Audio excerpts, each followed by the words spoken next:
What is it like to try to impress upon someone that his or her daughter or son maybe isn't the right person to run that business, and maybe it's the niece or nephew who's better suited? Like, what is the thing you say?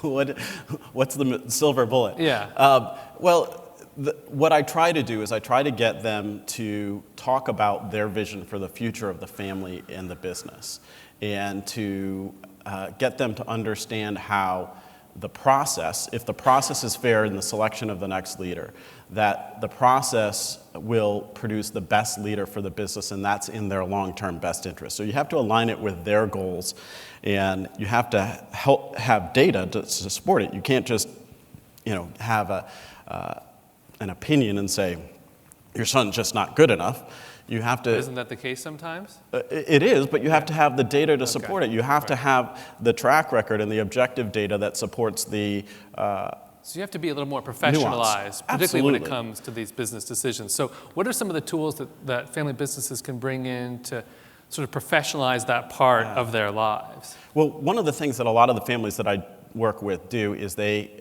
actually create expectations about how employment will be handled for family members. So that governs everything from entrance to the business to advancement in the business, and what happens if we have to fire a family member. So we set expectations that you need 3 years of outside work experience. You have to be qualified. We're not going to create a job for you. You have to have a track record of success in order to advance, that there'll be an objective committee that evaluates your performance.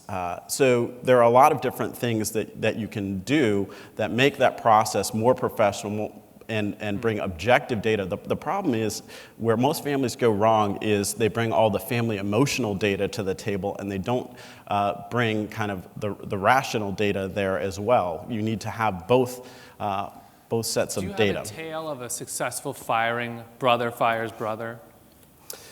Well, it's probably the most difficult thing that any family business has to do. And in the scenarios that it has been the least, had the least effect on the family, it's really been around engaging that family member in a conversation about their own happiness, their own success, and saying, we want you to be successful. So we're addressing both the family role of I love, care for, and support you, with the business conversation of your track record and your performance doesn't warrant you continuing in this job. So we're going to, as a family, we're going to help you find a new place where you can be successful.